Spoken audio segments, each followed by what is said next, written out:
Bonjour, on se retrouve pour une deuxième vidéo sur le même thème sur les fils de fer. Donc cette fois-ci, on est toujours en statistique inférentielle, mais on va proposer donc un test d'hypothèse.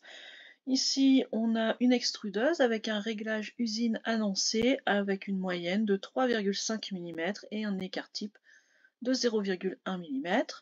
On veut vérifier le réglage de la machine et pour ça, donc, on va construire un test bilatéral basé sur la moyenne avec un risque de 2%.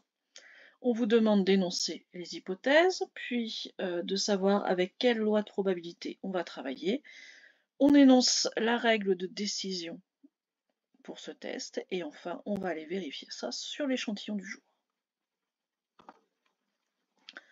Tout d'abord, avant de commencer, ce que je vous avais dit, c'est de bien repérer les données de l'énoncé et de savoir à quelle catégorie elles appartiennent. C'est-à-dire qu'ici, on vous propose un réglage d'usine avec une moyenne de 3,5 mm et un écart type de 0,1 mm, et le travail va essentiellement se faire sur la moyenne. Donc la question est, ce 3,5 mm, est-ce que c'est quelque chose de théorique? Est-ce que c'est quelque chose que l'on veut obtenir? Ou est-ce que c'est quelque chose que l'on a mesuré?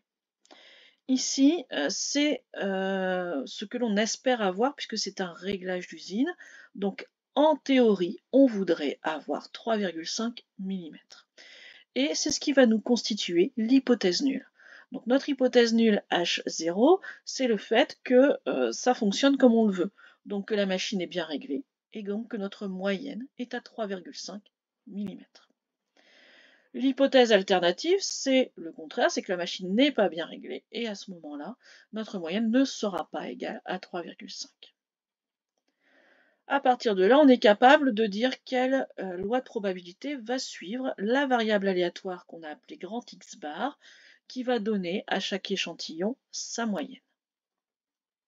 On vous rappelle ce qui est dans le cours. Alors ce ne sera pas toujours le cas dans les sujets, mais ça peut être donné. Quelques formules peuvent être données dans ces tests d'hypothèse parce qu'effectivement, ça fait quand même des formules un petit peu conséquentes à retenir. Donc sous l'hypothèse H0, ce qui était écrit dans le cours, c'est que quand on a une moyenne inconnue que l'on cherche à tester, on va avoir une loi normale de paramètres. Donc l'espérance, ça va être notre moyenne inconnue. Donc pour nous ici, ça va être 3,5. Puis d'écart type, sigma sur racine carrée de n. Le sigma, c'est l'écart type qu'on a donné. Lui, il va être fixé. En fait, cet écart type, son rôle, c'est de déterminer la marge de tolérance que l'on va avoir par rapport aux 3,5 mm annoncés. Si on a un écart type qui est assez grand, on va tolérer plus d'écart par rapport à cette moyenne. Si on a un écart type très petit, on va avoir vraiment quelque chose de très finement réglé. Donc ici, quand on remplace, on va avoir pour sigma 0,1, pour n 40, et donc notre variable aléatoire grand X bar va suivre une loi normale de paramètres 3,5 et 0,016. Ce qu'il faut garder en tête pour la question suivante, c'est que dans ce 0,016, c'est pas sigma. On l'a déjà rattaché à la taille de l'échantillon en divisant par racine carrée de 40. Troisième question, la règle de décision. Donc pour ça, en fait, ce que l'on va faire, c'est qu'on va s'autoriser une marge de tolérance, comme je vous le disais, par rapport à notre moyenne de 3,5, qui serait notre moyenne rêvée, on va dire, notre moyenne parfaite. Et pour ça, donc, on va construire un intervalle autour de cette moyenne avec les mêmes formules que d'habitude. Ici, on s'autorise donc un risque de 2%, donc un intervalle de confiance basé sur 98%. Et donc, on va chercher une R, une probabilité de 0,98. En rentrant ça avec la loi normale inverse sans très réduite, donc d'espérance 0 et d'écart type 1, on va trouver un t environ égal à 2,326. Dans l'exercice précédent, je l'avais appelé h. Le principal, c'est que vos formules soient cohérentes. Ici, donc, pour avoir x bar moins t sigma sur racine carrée de n, on remplace, et c'est là où il faut faire attention. Vous voyez ici le sigma, c'est bien le sigma de départ, c'est bien l'écart type de 0,1. C'est l'écart type théorique, c'est notre paramètre de réglage. il ne faut pas aller rechercher ici le 0,016 parce que comme je vous le disais en fin de question, lui a déjà tenu compte de la racine carrée de 40.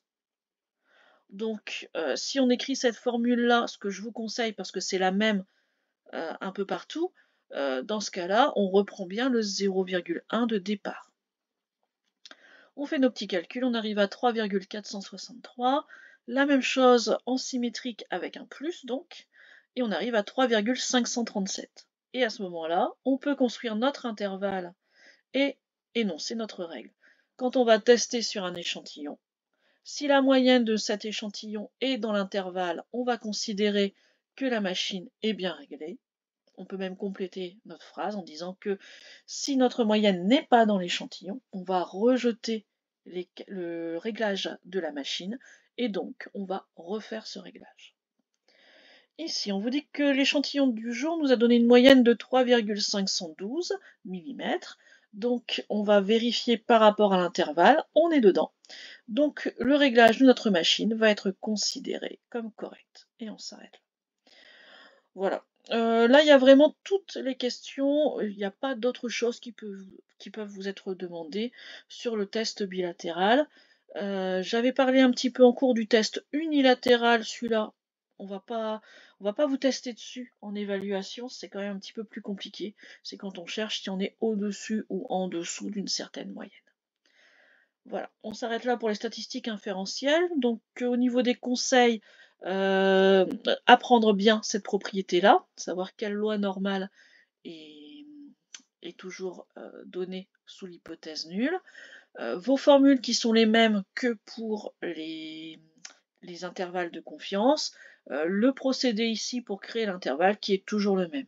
Donc ce que vous avez en plus par rapport aux intervalles de confiance, c'est d'énoncer au départ les hypothèses, puis d'énoncer à la fin la règle de décision. Voilà, on s'arrête là pour les vidéos qui sont spécifiques au métier de la mesure. Normalement, j'ai couvert... Non, il reste, pardon, excusez-moi, il reste les droites de régression.